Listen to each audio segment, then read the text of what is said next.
تھوڑا اپنے آپ کو اوپر لے جائیں تو ان تمام ٹکروں سے آزاد ہو جائیں. ہم ٹکراتے کیوں ہیں؟ کہ ہم نے اپنا الٹیٹیوڈ بڑا لو کیا ہوا ہے, ہم بہت نیچے آ گئے ہیں. تھوڑا اوپر جائیں, کچھ اچھی صفات, کچھ اچھی خوبیاں, کچھ سیکریفائس. اور یہ سیکریفائس ہم کسی پہ احسان نہیں کریں گے. بھئی میں نے اس کو معاف کیا. ہم عام طور پہ کیوں معاف نہیں کرتے لوگوں کو؟ ہم لوگوں کو کیوں معاف نہیں کرتے ہیں؟ ہم یہ سمجھتے ہیں کہ ہم معاف کریں گے تو اس کا بھلا ہوگا. ہم نے چھوڑ دیا اس کو, وہ آزاد ہو گیا. ادھر یہ ہماری خوش فہمی ہے.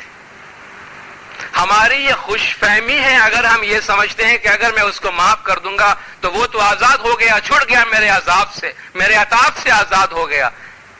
آپ جس پہ غصے میں ہے, جس سے ہمارے تعلقات خراب ہے, جن کے خلاف میں دشمنی لیے دل میں پھرتا ہوں, جن سے میں بدلہ لینے کی ترکیبیں کرتا رہتا ہوں, میری ان تمام سوچوں سے اس کو کیا نقصان ہو رہا ہے؟ ہم دونوں میں سے ٹارچر کون ہو رہا ہے؟ وہ ہو رہا ہے یا میں ہو رہا ہوں جس کے خلاف میں نے غصہ بھرا ہوا ہے دل کے اندر؟ جو آدمی معاف نہیں کرتا وہ اپنے ہی سینے میں خنجر گھونپ کے پھرتا رہتا ہے, اپنے ہی دل کے اندر سوئی چبھو کے پھرتا رہتا ہے. جس دن ہم نے کہہ دیا کہ جا تو آزاد ہے, معاف کیا میں نے تجھے, میں تیرے ساتھ کچھ بھی نہیں کروں گا, تو میں نے اس پہ تو کوئی بھلا نہیں کیا.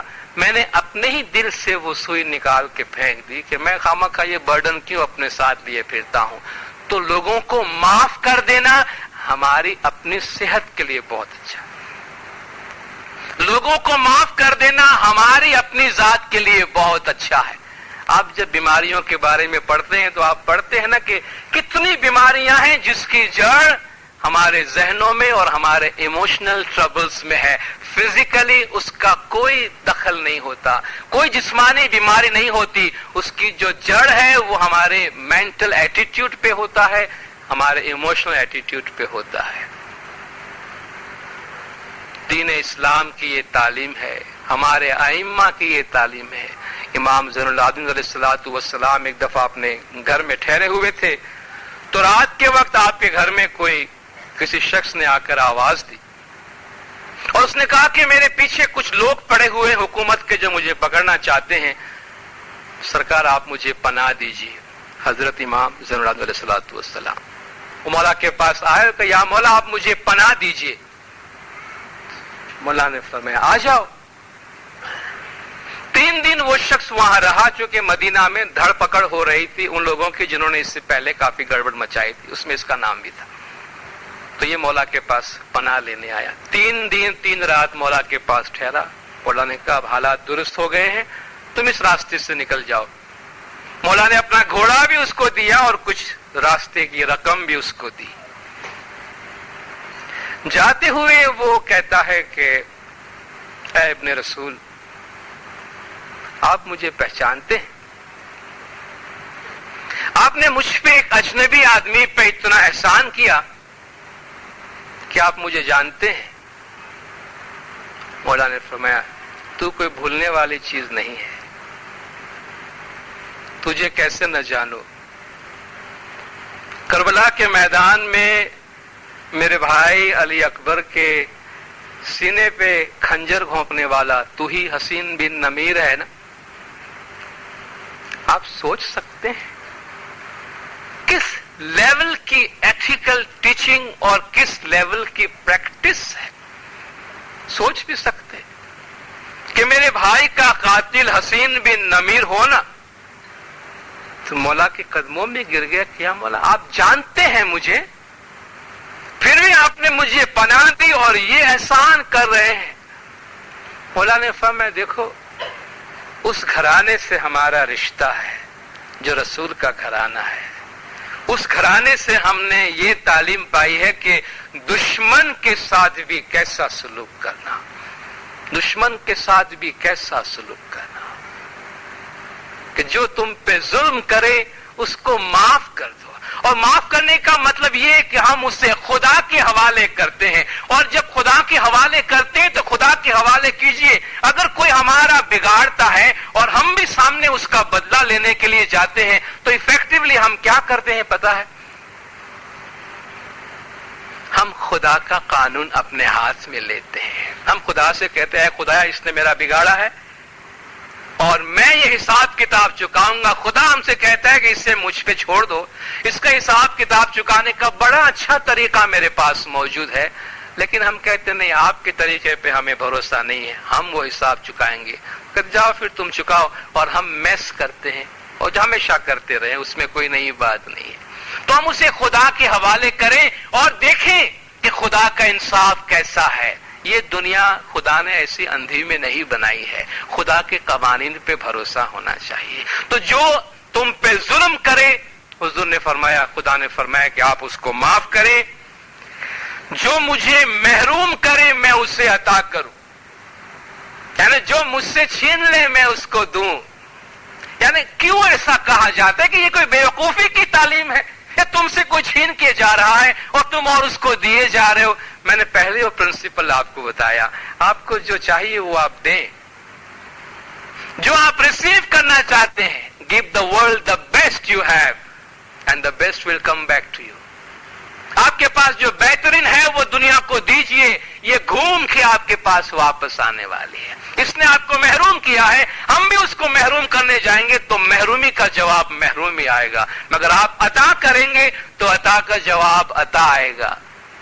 افریقہ سے اسماعیلیوں کو, خاص طور پر یوگانڈا سے خالی ہاتھ نکالا گیا. ارلی 70s کی بات کرتا ہوں. اور 20 سال کے بعد 1992 میں جب مولا فرسٹ ٹائم واپس یوگانڈا گئے, ہمارا جماعت خانہ, ہماری پراپرٹیز ہم کو ملنے لگی. درخانہ کا جماعت خانہ ملا. وہاں مولا نے بہت ہی ایموشنل فرمان فرمایا. اگر آپ کو یاد ہوگا وہ فرمان, اس میں امام نے بہت اچھی نصیحت کی. مولا کے آنکھوں سے آنسو تھے کہ دیکھو ہسٹری میں کیسے کیسے دور گزرتے ہیں اور ہسٹری کیسی کروٹ بدلتی ہے. 20 سال پہلے کیا ہوا لیکن تاریخ میں اس کے لیے بڑا سبق موجود ہے, مولا نے فرمایا. لیکن امام نے فرمایا اب وہ چیزیں جو تم سے چھینی گئی ہیں وہ تم کو ملنے والی ہے. اب کیا کرنا ہے؟ یہ 1992 کی اس سینچری کی جو ہماری ایتھیکل ٹیچنگز ہے وہ مولا ہم کو بتاتے ہیں کہ ہمارے ساتھ سلوک یہ ہوا ہے کہ اس ملک سے ہمیں نکالا گیا, ہمارا سب کچھ چھین کر آج وہ چیزیں ہمیں واپس دی جا رہی ہے. مولا نے فرمایا دیکھو عنقریب تم کو تمہاری چیزیں دی جائیں گی, تمہاری پراپرٹیز, تمہارے مکان, تمہارے دکان تم کو دیے جائیں گے. اور جب تم ان کو لینے جاؤ گے تم ان لوگوں کو اپنے مقابلے میں پاؤ گے جنہوں نے تم کو اپنی جگہ سے بے دخل کیا تھا. Be generous to them, مولا نے فرمایا. Be considerate to them. ان کا خیال رکھنا, ان کی طرف فیاض بننا. کون؟ جنہوں نے تم کو نکالا تھا. دیکھو ان کے بھی اپنے کمٹمنٹس ہوں گے, ان کی بھی فیملی ہوگی, ان کے بھی بچے ہوں گے, ان کی ضرورتیں ہوں گی. ان کے ساتھ سنگ دل نہیں بننا, یعنی وہ ریٹرن نہیں کرنا جو انہوں نے تم کو دیا. انہوں نے چھینا مگر تم دو. مولا نے فرمایا ہم کو تو صدیوں کے واسطے نام اور مثال قائم کرنی ہے, اس لیے ایسی کوئی بات نہیں کرنا کہ جس سے ان کو یہ ہو کہ آپ ریونج لیتے ہیں. آج بھی اہل بیت کے گھرانے کی تعلیم یہ ہے کہ جو مجھے محروم کرے میں اس سے دوں, جو مجھ سے تعلقات منقطع کریں. چھٹی بات یہ فرمائی گئی کہ جو مجھ سے قطع رحمی کرے. قطع رحمی اور صلہ رحمی خاص طور پر فیملی کے کانٹیکسٹ میں آتا ہے, یعنی میرا جو رشتہ دار, جو میرا فیملی ممبر, ماں باپ, بھائی بہن اور کزنس, وہ اگر مجھ سے تعلقات توڑے اسے کہتے ہیں قطع رحمی. یعنی ہم ایک ہی کوکھ سے جنم لینے والے ہیں پھر بھی اس رشتے کا خیال نہیں کرتے. خاص طور پہ بھائیوں اور بہنوں کے درمیان کے تعلقات جو ٹوٹتے ہیں. صلہ رحمی کہتے ہیں آپ ایک خاندان کے لوگ ایک دوسرے کا خیال کریں. قطع رحمی کہتے ہیں ایک ہی پیٹ سے جنم لینے والے اپنے تعلقات توڑ دے. کہتے ہیں جو مجھ سے قطع رحمی کرے میں اس سے صلہ رحمی کروں. جو میرا بھائی یا بہن مجھ سے اپنے تعلقات توڑے میری کوشش یہ ہو کہ میں جوڑوں, کیونکہ میں توڑنے کے واسطے نہیں آیا ہوں, میں جوڑنے کے واسطے آیا ہوں. دنیا کی سب سے پاورفل چیز جو ہے وہ پازیٹیو سوچ ہے, وہ پازیٹیو تھنکنگ ہے, وہ اچھی سوچ ہے. دیکھیں دینداروں, برائی سے برائی کبھی ختم نہیں ہوتی ہے. اندھیرے کو دور کرنے کے لیے مزید اندھیرا نہیں لانا چاہیے، جھوٹ کو دور کرنے کے لیے مزید جھوٹ نہیں آنا چاہیے، بدبو کو دور نہیں کرتی ہے۔ کسی نے مجھ پہ کیچڑ اچھالا، میں سامنے کیچڑ اچھالوں تو کیچڑ دور نہیں ہوگا، اس کو جو چیز دور کرتی ہے وہ سامنے لائے۔ اگر آتش ہے تو سامنے پانی لے کر آئے، اگر کیچڑ ہے تو کیچڑ صاف کرنے کی چیز لائے، اگر بدبو ہے تو خوشبو لائے، اگر اندھیرا ہے تو روشنی لائے۔ یہ قدرت کا قانون ہے، اس میں کوئی نئی بات نہیں۔ آپ کا سائیکولوجسٹ آج آپ ذہنی پرابلم میں ہوتے ہیں تو آپ کو پہلی تعلیم یہ دیتے ہیں کہ be positive, use your positive thinking, positive power.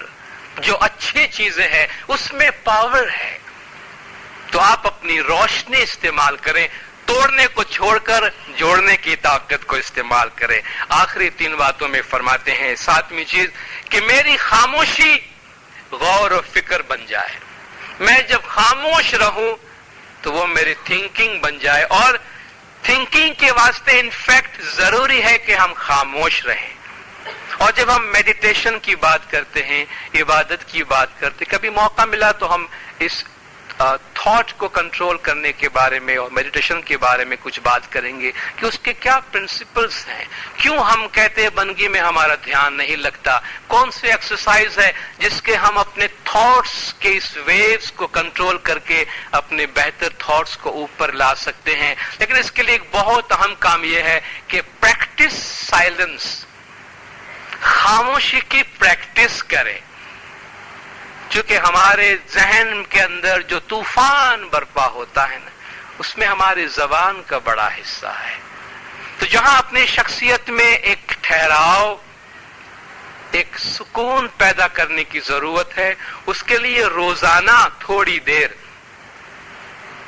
Silence practice کرنے کی ضرورت ہے۔ کوئی بھی اپنا پسندیدہ ٹائم اختیار کیجئے، اپنی پسندیدہ جگہ اختیار کرے، وہاں جا کر کچھ نہیں، صرف خاموشی سے بیٹھیں، کوئی سوچنے کی بھی ضرورت نہیں۔ پریکٹس اسٹلنس اینڈ پریکٹس سائلنس، چونکہ سائلنس ہمارا نیچر ہے، سائلنس نیچر ہے۔ کیوں ہمیں بیت الخیال کے لیے یا دنیا کے کسی بھی مذہب میں میڈیٹیشن کے لیے وہ ٹائم سلیکٹ کیا جاتا ہے جس میں منیمم ایکٹیویٹیز ہوتی ہے، جس میں ہمارا ذہن کم سے کم آکیوپائڈ ہو، کیونکہ یہ نیچر کی ریکوائرمنٹس ہے۔ کوئی ایسی میڈیسن ایجاد نہیں ہوئی ابھی تک جو ہمیں میڈیٹیشن میں مدد کرے۔ یہ ہمارے تھاٹس کو، ہمارے خیالات کو خود ہی قابو کرنے کی ضرورت ہے، اور خود مولا کا بھی فرمان ہے کہ مومن مطلب بغیر کی بات نہیں کرتا ہے۔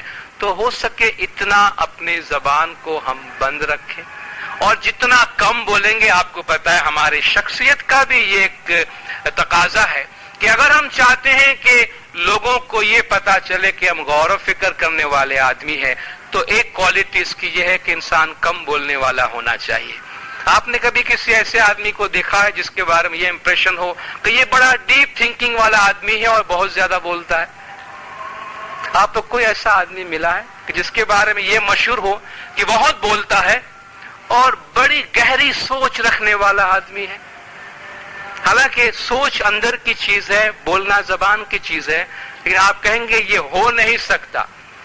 اگر وہ گہری سوچ والا آدمی ہے تو کم بولتا ہوگا، اگر زیادہ بولتا ہے تو شیلو تھنکنگ والا آدمی ہوگا۔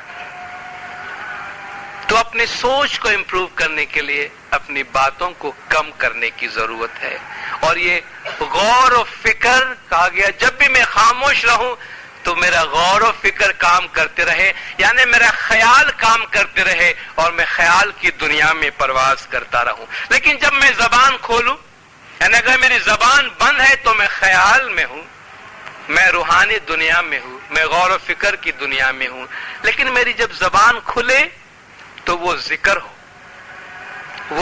ہو، یعنی کوئی نیکی کی بات ہو، کوئی فائدے کی بات ہو، کوئی عقل کی بات ہو۔ قدرت نے اس میں ضرور کوئی نہ کوئی بات رکھی ہوگی دینداروں، کہ اگر ہم دیکھتے ہیں کہ خدا نے ہمیں 2 کان دیے ہیں مگر 1 زبان دی ہے،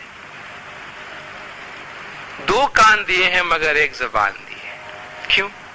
کم سے کم اس سے یہ نتیجہ تو اخذ کر سکتے ہیں کہ جتنا سنتے ہیں اس سے آدھا بولنا ہے،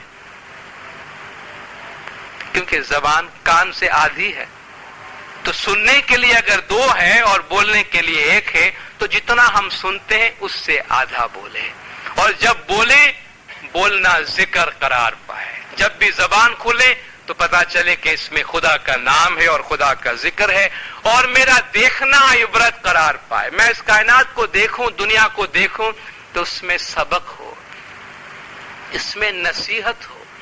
اس وقت بھی ہم یہاں بیٹھے ہیں تو یہ عبرت ہے، ہم کیا لے کر جا رہے ہیں؟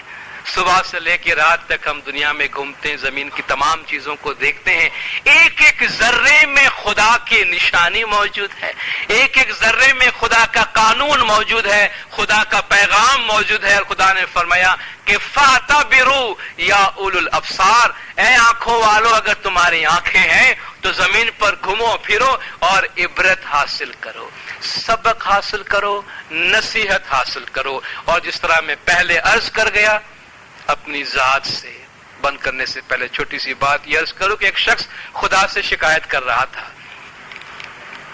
کہ خدایا تیری دنیا اتنی بگڑ گئی ہے، تیرا سنسار اتنا خراب ہو گیا ہے، تو دیکھ لے زمانہ کتنا برا ہے اور لوگ کتنے بگڑ گئے ہیں، تو ان کی طرف کوئی دھیان کیوں نہیں دیتا؟ تو اس زمانے کو، ان لوگوں کو، معاشرے کو درست کرنے کے لیے کوئی کام کیوں نہیں کرتا، کوئی ایکشن کیوں نہیں لیتا؟ تو خدا نے اس سے چھوٹا سا جواب دیا کہ تجھے تو بھیجا تھا، تجھے تو بھیجا تھا، تو نے کیا کیا؟ ہم سب اگر شکایت کرتے رہیں گے، ہم سب اگر یہ کہتے رہیں کہ سوسائٹی بہت خراب ہو گئی، انسان بڑے خراب ہو گئے، پتہ نہیں کب یہ چینجز آئے گی، تو یہ چینجز آسمان سے نہیں آئے گی۔ سوسائٹی ہم لوگوں سے بنتی ہے، معاشرہ جماعت ہم لوگوں سے بنتا ہے۔ ہم میں سے ہر ایک اگر کم از کم اپنے آپ سے یہ سوال کرے کہ ہم سب اپنی جگہ پہ خدا کے بھیجے ہوئے ہیں، ہم ہر ایک کی لائف میں ایک پرپس ہے، ہم میں سے ہر ایک کی زندگی میں ایک مقصد ہے، ایک دھرم ہے ہمارا۔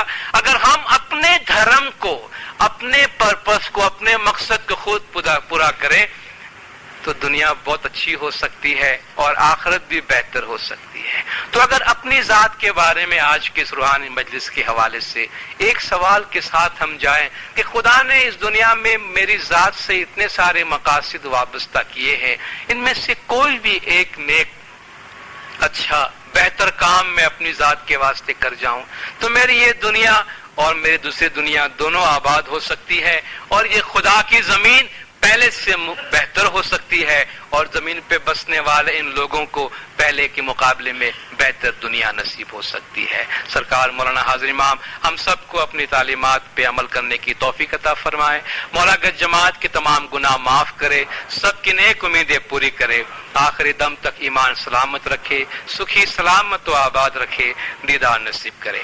صلوات پڑھے دندار، اللہم صلی علی محمد